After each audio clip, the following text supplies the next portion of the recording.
We often equate the presence of God with a feeling, a sensation during worship, an emotional stirring in prayer, or a rush of peace in quiet moments. And when those feelings fade, we begin to question everything. Did I do something wrong? Has God left me? Am I no longer close to Him? But what if the absence of emotion isn't the absence of God? What if it's actually part of a deeper invitation? It's a mistake many of us make early in our spiritual walk, confusing emotional dependency with genuine intimacy. We rely on spiritual goosebumps as confirmation that God is near. We look for tears as evidence that we're connecting. We depend on external manifestations to validate internal realities. But God is not a feeling to be chased. He is a truth to be believed. If your relationship with Him is built on emotional highs, then every low will feel like abandonment. And that's not love, that's dependency. Think about how relationships mature in the natural world. At first, love is fiery, intense, and full of emotion. But if a relationship is to last, it must move beyond infatuation and into depth, into trust, commitment, and understanding. The couple who can sit in silence and still feel secure in each other's love is experiencing something far deeper than the one who constantly needs reassurance. The same principle applies to your relationship with God. If you can only trust Him when you feel Him, is that really trust at all? God often removes the feelings, not to punish you, but to grow you. He teaches you to walk by faith, not by emotion. It's in the silence that your faith is tested. Do you still pray when nothing stirs? Do you still worship when the heavens feel closed? Do you still believe when there's no evidence that He's listening? These are the moments where spiritual maturity is formed. In those quiet seasons, He is drawing you closer, even if it doesn't feel like it. He's peeling away the layers of emotional reliance and asking you to step into something richer. Relationship built on knowing, not just feeling. He's shifting the foundation from fragile emotion to unshakable truth. Because emotions fluctuate, truth stands firm. One of the greatest lies the enemy will whisper during these moments is that God has left you, that you've messed up too many times, that you're too numb, too broken, too far gone to feel Him again. But that's not how grace works.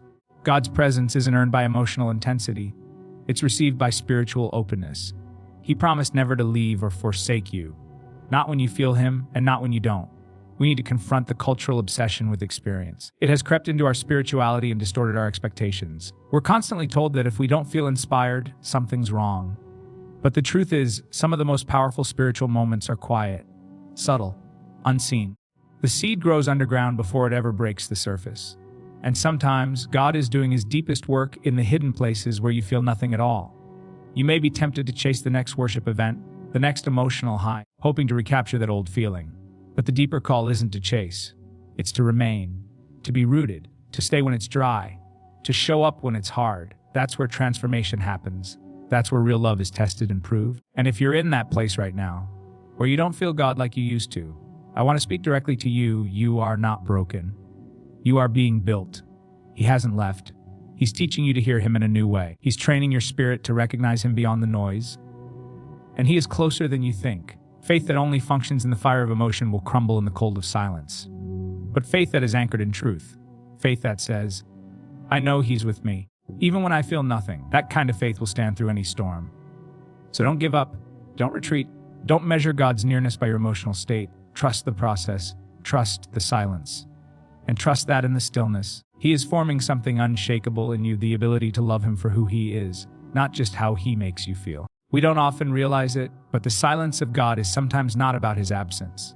It's about what's taking up space in our hearts. There are times when we feel distant from God, and our first instinct is to blame Him. We think He's hiding or withholding His presence. But could it be that we've allowed something else to sit on the throne of our hearts, making it impossible to hear or feel Him clearly? God is holy, His presence is pure, and He doesn't compete with idols. And an idol isn't always a statue or some ancient symbol of worship. Often, it's more subtle, more dangerous because it hides in plain sight. An idol can be a relationship we refuse to surrender.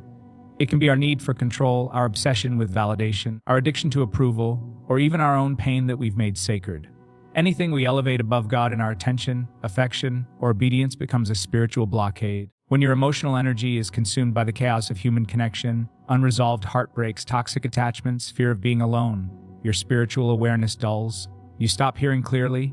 You stop seeing clearly, not because God isn't speaking, but because the noise within is louder than His whisper. Many of us pray for God's presence while refusing to confront the things that are quietly replacing Him in our lives. We beg Him to show up, yet we don't realize we've built walls that keep Him out. Love requires space. Connection demands stillness. But when our hearts are cluttered with emotional idols, those inner attachments we're too afraid to release, we suffocate the sacred. God speaks in stillness, but stillness requires surrender. If you're chasing people who continue to hurt you, if you're holding on to relationships that God has clearly asked you to lay down, then you may be filling the space where His voice is meant to echo. This is not to shame you. It's to awaken you. Because sometimes the greatest act of love God shows us when He goes silent long enough for us to realize what we've made louder than Him. His silence becomes a mirror. It forces us to examine our hearts, to see what's been stealing His seat. And often, it's not because we're rebellious, but because we're wounded. We cling to emotional attachments because they give us a false sense of safety or identity. But God won't allow those to define us forever. True love from God will disrupt your comfort if that comfort is built on dysfunction. His presence is peace, but before peace can reign, He sometimes has to tear down the idols that have kept you bound. The reason you may not feel Him is not that He's gone. It's that He's inviting you into a deeper kind of love, one that begins with purification. He's not asking for your perfection.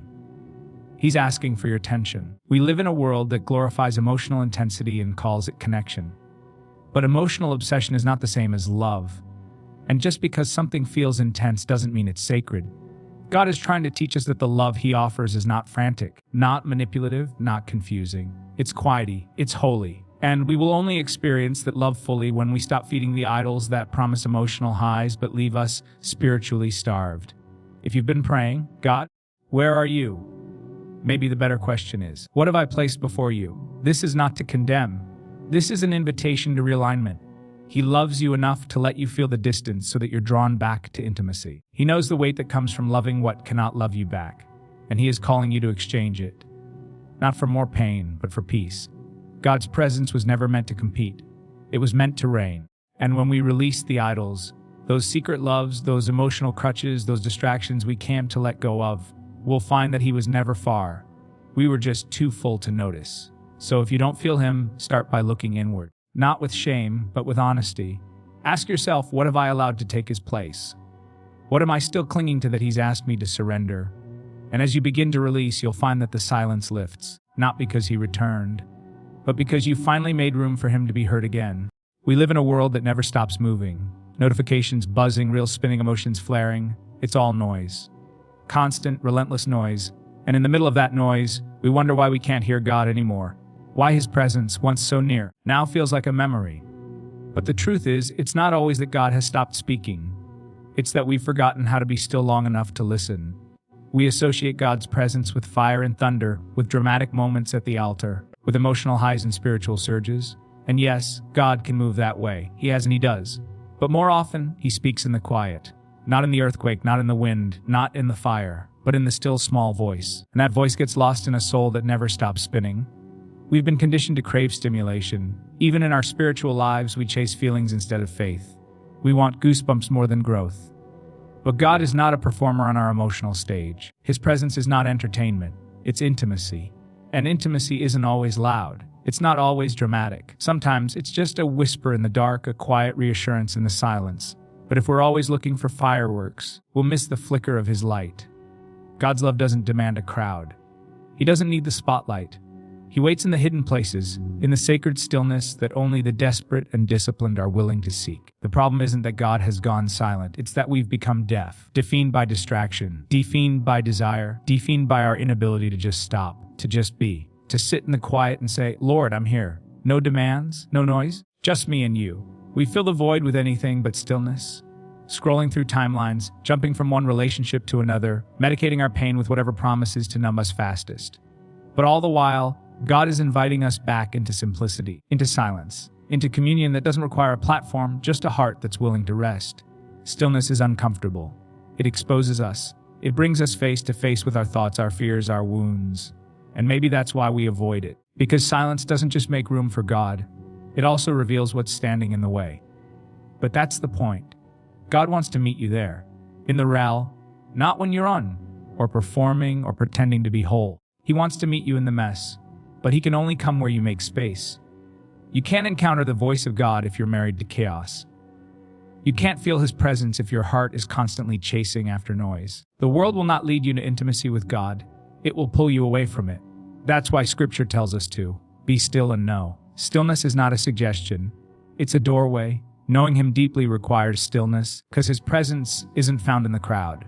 It's found in the quiet. And this is where spiritual discipline becomes essential. Prayer, fasting, time in the Word, not out of duty, but out of desire. These aren't rituals to check off a list. They're sacred rhythms that create space for God to speak. When we're disciplined in silence, we begin to sense the whispers again. We begin to feel the subtle nearness of His Spirit. Not in emotional outbursts, but in that steady, unshakable awareness, He's here.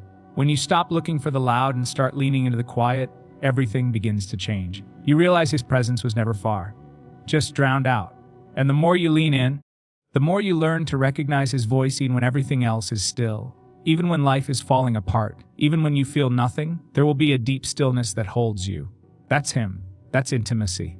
So if you can't feel God anymore, maybe He's not speaking less. Maybe you're just listening less. Maybe it's time to turn the volume on the world and tune your heart back to His. He hasn't left. He's been waiting.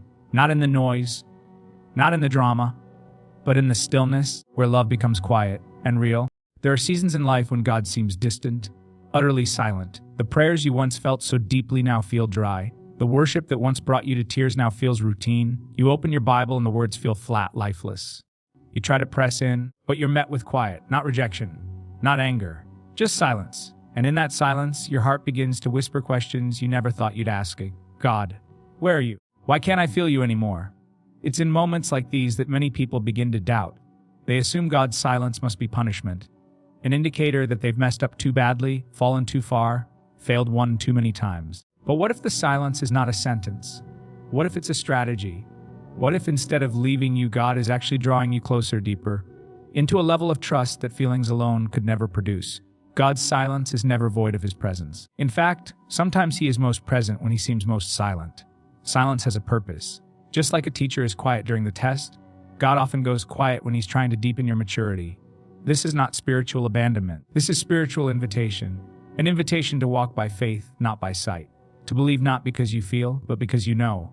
You see, anyone can trust God when they feel Him, when the worship is flowing, when the prayers are answered, when the peace is tangible.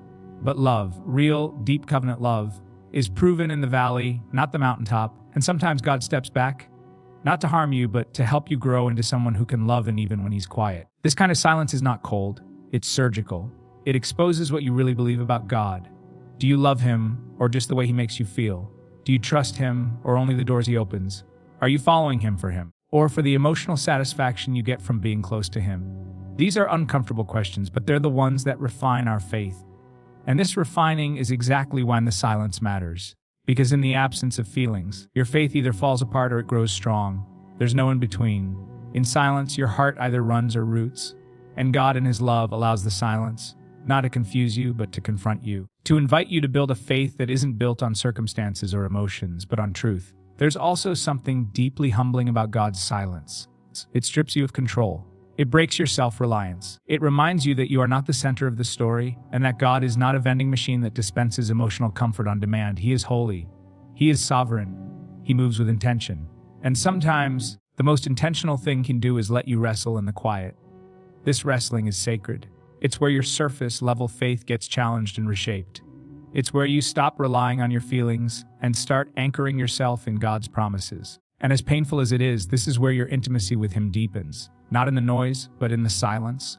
Not in the breakthroughs, but in the waiting. Not in what you understand, but in what you choose to believe anyway. When God goes silent, it's not the end of your story. It's the beginning of a new chapter. One where trust is no longer a concept, but a choice. One where you learn to hold on to Him without needing to feel Him. Where your love becomes stronger, purer, more enduring. Because real love doesn't demand constant affirmation. It remains steady in the unseen.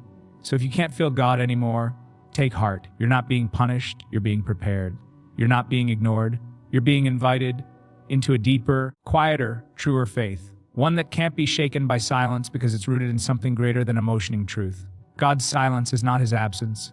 It's His strategy to grow you, to form you, to anchor you. Don't despise the quiet. That's where depth is born.